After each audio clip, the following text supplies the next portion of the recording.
I hope that the comments I'm about to make will not offend the questioner too much and some people around here. I think there is a fundamental misstatement of the issue in the question. We can no longer continue to make policy for ourselves, in our country, in our region, in our continent, on the basis of whatever support the Western world or France or the European Union can give us. It will not work. It has not worked, and it will not work. Our responsibility is to charter a path which is about how we can develop our nations ourselves. It is not right for a country like Ghana, 60 years after independence, to still have its health and education budgets being financed on the basis of the generosity and charity of European taxpayers. By now, we should be able to finance our basic needs ourselves. And if we are going to look at the next 60 years as a period of transition, a period whereby we can stand on our own feet, our perspective has not to be what the French taxpayer decides to do with whatever surpluses that they have in France. They're welcome. They're appreciated. Whatever interventions that the French taxpayer through their governments make to us are appreciated. We're not going to lick a gift horse in the mouth. But this continent, with all that has happened, is still today the repository of at least 30% of the most important minerals of the world. It's a continent of vast, arable and fertile lands. It has the youngest population of any of the continents in the world. So it has the energy and the dynamism. We have seen it. These young men who are showing so much resilience and ingenuity in crossing the Sahara, finding ways to go across with rickety boats across the Mediterranean to really, those energies, we want to have those energies working inside our countries. And we're going to have those energies working in our countries if we begin to build systems that tell the young people of our country that their hopes, their opportunity are right here with us. Migration and the movement of people is being presented in a manner which suggests that somehow it's a new phenomenon. There's nothing new about it. It's as old as man, the movement of people. And it has always been linked to the same thing. The failure of where you are to provide you with an opportunity, so you move somewhere else. Those of you who are familiar with 19th century European history would know that the biggest wave of immigration in 19th century Europe, the latter part of it, came from Ireland and from Italy. Waves upon waves, generations of Italians and the Irish people left their countries to seek the American paradise, largely because Ireland was not working, Italy was not working. Today, you don't hear it. Italian young people are in Italy. Irish young people are in Ireland. We want young Africans to stay in Africa. And how are they? And it means that we have to get away from this mindset of dependence. This mindset about what can France do for us. France will do whatever it needs to do for its own sake. And when those coincide with ours, tant mieux, as the French people say.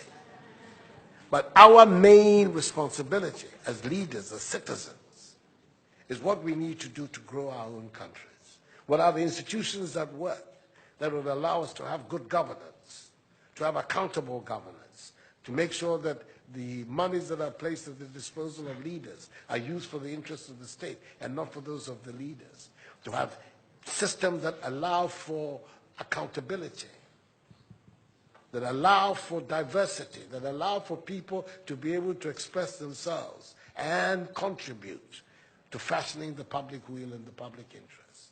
Our concern should be with what do we need to do in this 21st century to move Africa away from being cap in hand and begging for aid, for charity, for handouts. The African continent, when you look at its resources, should be giving monies to other places. We have huge wealth on this continent, in our own country of Ghana. And we need to have a mindset that says, we can do it. Others have done it.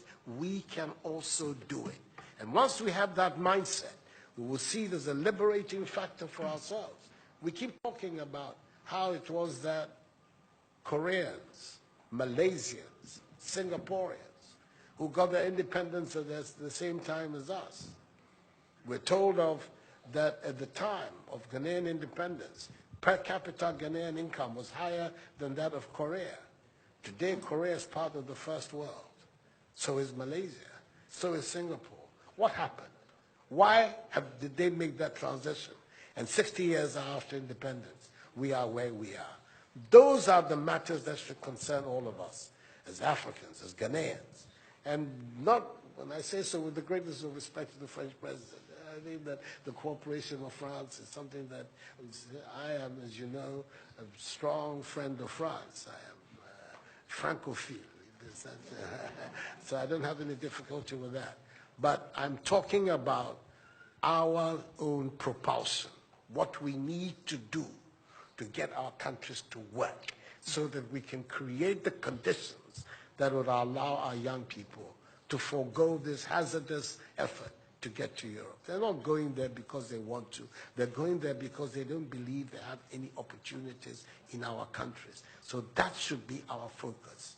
And I believe that with that if we change that mindset of dependence, that mindset which is contingent on aid and charity, we would see that in the decades ahead of us, the full flowering of the African peoples will take place. And that new African personality that was talked about at the time of our independence will become real and imminent in our time. That's what I'm saying. I hope that I'm not upsetting the questioner or even some of my friends who are here. But these are my strongly held beliefs. And that is the reason why I've adopted as the slogan of my presidency, of my period of the Supreme Office of Ghana, that we want to build a Ghana beyond aid, a Ghana which is independent, which is self-sufficient, that is capable of standing on its own feet and building its own life. We can do it if we have the correct mindset to do so.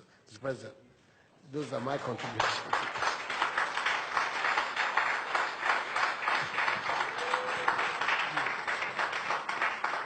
Si vous aviez besoin d'avoir la preuve qu'une nouvelle génération de leaders en Afrique croit dans une nouvelle histoire pour l'avenir et la jeunesse, vous venez de l'avoir.